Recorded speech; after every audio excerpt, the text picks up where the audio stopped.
Welcome back. We're looking at what are the key hindrances to healing.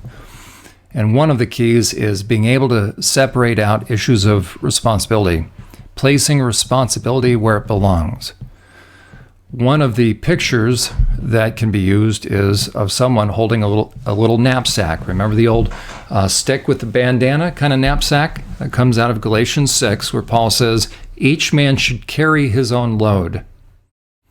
That has to do with, from Proverbs chapter 1 and chapter 2, doing what is right, just, and fair. That is our responsibility. When it comes to one another, that is our responsibility. So certainly paying the bills, that's our responsibility. But it goes well above and beyond that. It has to do with how I am treating another person in any given situation. There is never an excuse to not do the right thing, to not be fair and not be just. It is a requirement, especially from a spiritual perspective. It is a requirement to treat people in the way that the Lord would have us treat them, and that is in a right, just, and fair fashion. So the goal of counseling is to help someone separate out what is or isn't theirs so that everyone owns one knapsack, no more and no less. So it's not about blaming. Blaming is me taking my responsibility and putting it on you. Mother Gothel put her responsibility on Rapunzel, as we saw in the clip from Tangled. This is all about owning our own stuff. And in the movie Tangled, Rapunzel, when she finally figures it out, what happened? Remember how her eyes get big, and in that moment she falls against the furniture, the desk in her room, and all of a sudden she was different. But Mother Gothel tried to bring her back into the cult, bring her back into the family. Mother Gothel could tell, but all of a sudden she tried to spin it again to make sure that Rapunzel wasn't connecting with the truth. And that's why there's a difference between confronting out of your hurt versus out of your healing. Out of your healing, you know the truth, and it doesn't matter what the other person says. Can you imagine if Rapunzel was sort of persuaded? Like, I don't think she's my mother, and I don't think I belong here. I think I need to leave. I think I should be able to leave. And so she walks out that door. Here comes Mother Gothel up the stairs. And how would that discussion have gone? Because Mother Gothel is already hell-bent toward what? Getting Rapunzel back in her room. Getting Rapunzel to stop having a voice, having an opinion, having her preference, having her intuition. So if your ability to confront another person is dependent upon how they respond, you're not ready to do that yet. You haven't gone through the entire healing process, because if they were truly sorry, don't you think they would have already contacted you by now? Of course they would have, especially if they claim to be faith-based or Christian-based. Why? Because Matthew 5 says if you're at the altar presenting your gift, meaning you're doing your spiritual thing, and you suddenly remember you've been a jerk. Okay, that's my interpretation of the Greek, right? If you've been hurtful, then what do you have to do? You have to go make it right. Well, the question is, why did it take all that time for the person suddenly to remember? Because they've been stubborn. And somehow, through God's grace, he got through to the stubborn person to go make it right. And if the person doesn't, what's already happening? That the injured person, not the overly sensitive person, not the person that really needs to forgive and forget, because that's not true, that person's already on the way to the court, the heavenly court, meaning it's long past time for waiting. The person's been given enough information to know they need to make amends. So that person, the injured party, the negatively impacted party, in this case it would be Rapunzel, her prayers are already going to the judge. And so now she has, as it were, turned the oppressor, the hurtful person, over to the judge. And now it's between God and the hurtful person. But if I make it easy, if I don't speak the entire truth, then what happens is I interfere with what God wants to do with the hurtful person.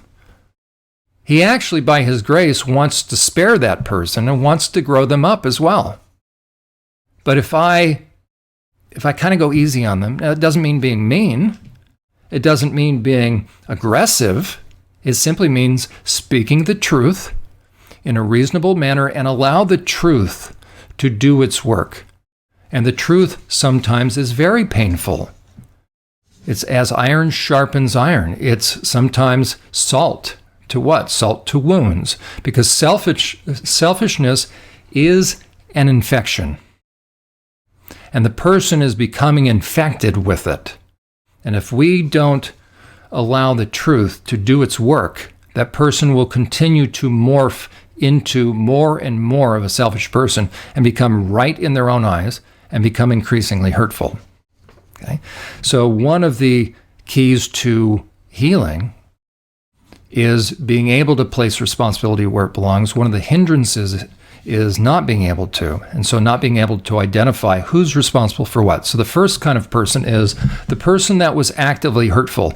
You need to be able to spot a pig. You need to be able to realize a pig is a pig by choice. It's not accidental. It's through violation of conscience that you morph into a pig and therefore can take somebody's time, effort, energy, and resources and trample all over them, even though you know it's causing them time, effort, energy, and resources. You're stealing from them. You are transgressing. The Lord wants to deal with you if you're that kind of person. And so that means if I have a selfish person in my life, I have to be able to spot it. I have to be able to call it what it is. I have to be able to get my voice back. I have to know that I have the right to speak the truth in love, like Rapunzel. Think about what Rapunzel could have done. But Rapunzel was not mean. She was not nasty. She was simply forthright. So the first thing we need to be able to do is discern a pig, discern someone who is ill-intended, and we need to have boundaries, and we need to speak the truth in love. Okay. The second category of person that will have placed their responsibility on us, that we need to give back their responsibility to that person, is the willing accomplice, or the co-conspirator, or the enabler. Think about an alcoholic family. For an alcoholic to continue to be an alcoholic, it takes someone, let's say in a family, and we'll just make this up. Let's say the father's an alcoholic. It takes the mother to do what? To continue allowing this. But there are some situations where the mother allowed it and the fallout to the kids because she was benefiting in some way. So in some way, she full well knew and could see the impact it was having upon you. So upon the kids, so she knew, yet she turned a blind eye for her own sake.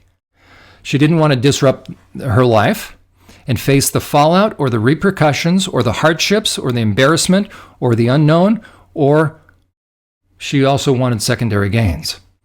So she goes to church and she wants it to appear like they're the perfect family. And she's gotten a lot of perks. She's gotten a lot of ego strokes from all that. Well, if she has to admit that she doesn't have it all together, she's going to lose out on all that. Maybe even worse, she's a homeschooling mother. So she really makes it, I'm not ragging on homeschoolers, but oftentimes this happens. And so instead of stopping everything and saying, I don't care what happens, come what may, we're not doing this anymore, she goes along with it because in a way she likes the perks, and so she sacrifices the kids. This often takes the form of the parent who allowed overt or covert, easy for me to say, let me try it again. This often takes the form of the parent who allowed overt or covert, passive or active, emotional irresponsibility and abuse to happen. Meaning she was watching and she knew it, yet she played it off as though the selfish person didn't understand what he or she was doing. So the kids are being negatively impacted. She's seeing their faces. She's seeing how they're being impacted, and she full well knows, and that's the key. She full well knows. It is possible, we'll address it in a moment, that the person didn't full well know. And the question is this: when they found out, what did they do? That's the key. So in this case, the willing accomplice knows, and they don't do a thing. In this case, for the willing accomplice, because they like the positive stuff that they're getting by being married to that person. The third is still the enabler or the codependent, but now for a different reason. I call it the unwitting accomplice. There are a number of folks that fall into this category that saw their children being hurt, but they were frozen in fear. They bear responsibility, but it's nothing like the codependent kind of person who was allowing it because they wanted the good stuff. This is a person that doesn't know what to do, and they freeze. So instead of the fight-flight syndrome, they freeze.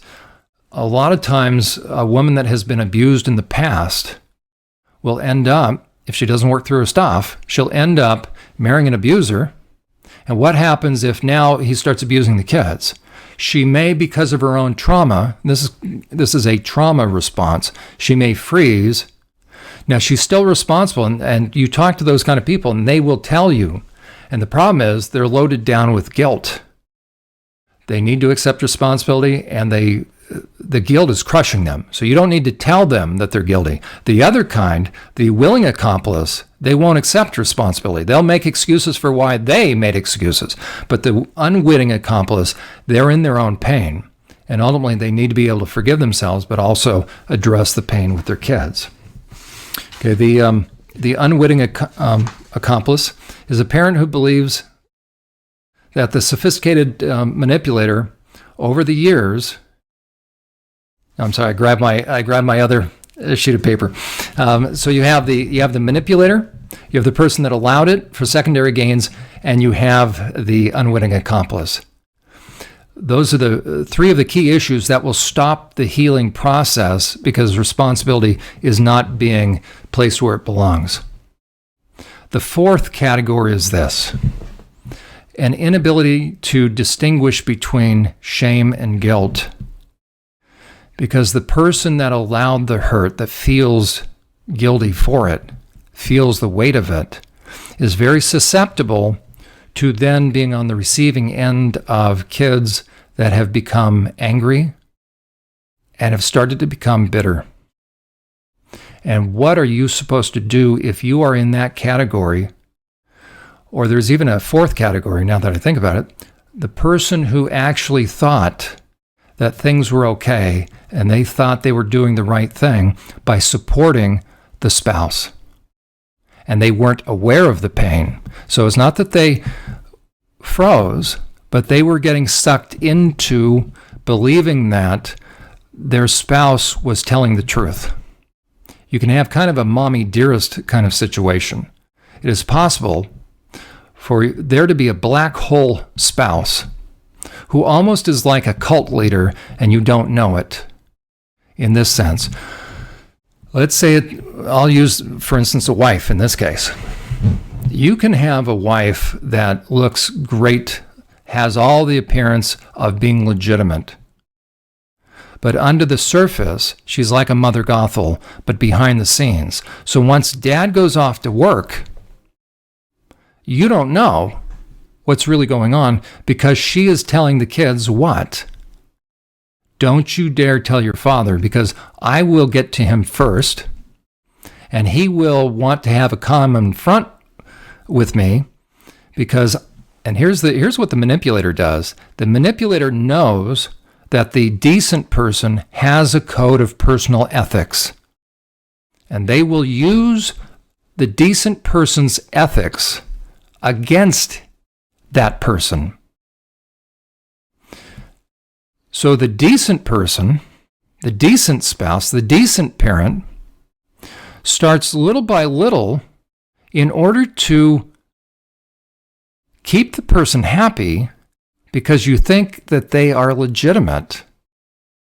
You think that they have a point, and so you're giving them the benefit of the doubt, and so you're starting to go along with, in order to keep a common front, you're beginning to acquiesce to that person because they sound reasonable, and if we can just get the kids in line, and if we can just get this one kid in line, everything would be fine.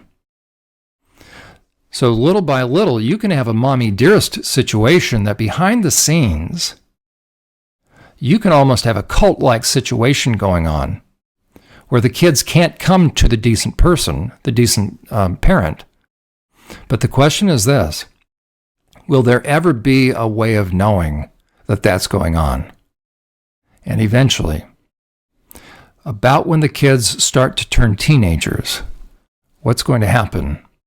You're going to see some behavioral indicators that something is not right. You're going to see them act out or act in. You're going to see them start to do things, even getting to the point where they start doing criminal things. It could be passive. It could be active. They start turning into kids you don't even recognize. It's at that moment that if you're that decent spouse, you'd better realize something is going on. Something is going on behind the scenes that is being withheld from you. And until you begin to investigate, until you begin to take those kids aside and begin to ask them, you'll see it in their eyes then at that point. They will have been dropping hints along the way. Even if you watch the movie Tangled and one of them says, "That's like Mom," you better take heed. Something is going on. How can you show the kids that you didn't know, but that you were serious? Because you will then do whatever it takes to change things. And then you will see Mother Gothel emerge. And that ain't pretty. That will require oftentimes separation. Virtually always it will require separation. And then Mother Gothel will begin to morph into whatever he or she's going to morph into. That may even require divorce. They may go do something that then you are set free. But separation is an extremely important step. And it's a structured separation, meaning you're not going to go out and start connecting with somebody else. You are focused on protecting and trying to heal these kids because, trust me, they'll eventually start talking. Now, the last thing that will hinder healing is this, is if you have come to realize that you allowed the kids to be hurt. And you are now trying to figure out what to do. But what happens if one of those kids now, or more than one, has gone through not just anger, but now they've begun nursing that anger, so they're not dealing with it properly. The New Testament says, "Do not let the sun go down on your wrath." We need to deal with it properly. Psalm 37 talks about not doing anything stupid or foolish with your anger. Don't give vent to it. You need to be aware of it and begin to handle it properly. But if I nurse that anger, it'll start to eventually morph into bitterness. If I am bitter, that is my fault. It means that I did not deal with my anger properly. If a parent knows that a child has been hurt, what is the best, the most, and the only thing they can do? It is practicing 1 John 1:9, which is, if we confess our sins, so I have to go to that child, really all of them in that case, collectively and then one-on-one. And I need to begin to let them know truth, to help them make sense of what happened. And then I have to prove to them that I'm serious. And I have to do whatever it takes.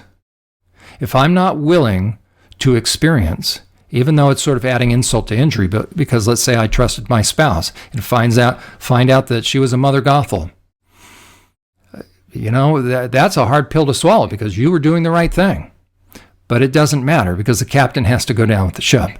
And so you need to make a change and you need to make it hurt. You need to show them that you're serious. If you've done all that, and if you've done the most you can do, and part of that is in writing a letter, by the way, let them know how it's impacted you. Once you've done everything, then you need to confess to the kids. You need to pull each one aside, and maybe a couple times, to let them know that you really now, to the best of your ability, you see it, and if you had it to do over again, and it'll make sense because if they see the changes, trust me, Mother Gothel will have morphed. If everything is still calm and tranquil, you have not done it right. You're going to put Mother Gothel in her place. You're going to dethrone her, and it ain't going to be pretty. But for the sake of the kids. Now, the question is this. If after you apologize, what do? You let the kids know that you have an open door policy. That at any point in time, if they want to come to you and talk about something additional in specifics, that any time, your phone is there. Anytime, you'll hear it. You will, if at all possible, right then and there, or you will make time to do that.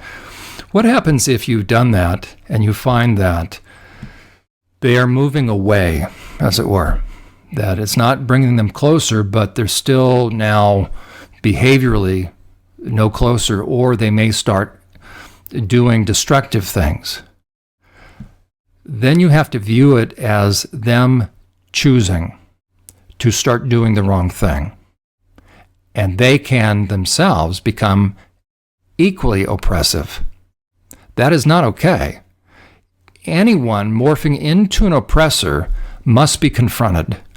And how you confront them, that takes wisdom, but it certainly means boundaries. It means speaking the truth in love. So if you have apologized to that child, and that child now is starting to bleed you dry in a couple different ways. The worst case is passively, where they just keep failing and you have to rescue them, or they start becoming addicted and you have to rescue them. You have to then turn them over to the Lord and use the biblical principle of speaking the truth in love.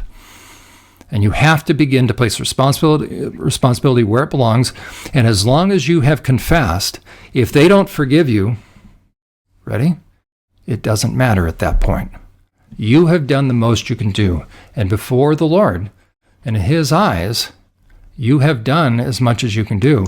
So you will then have to give yourself permission to take you off the hook.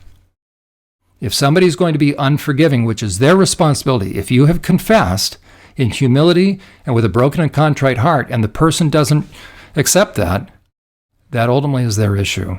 And you, before the Lord, can be set free with that and deal with the pain so the healing can continue. We'll pick it up at this point next time. Thank you for watching on Journey to Healing. Thank you. You've been listening to Journey to Healing, sponsored by SurvivorSupport.net. We trust you've been helped by the information our host, John Euler, has shared. To donate to this ministry, schedule a personal consultation with John, or to arrange a professional training for your church or organization with John, simply visit our website. On behalf of Survivor Support, we look forward to hearing from you and to have you join us next time on Journey to Healing.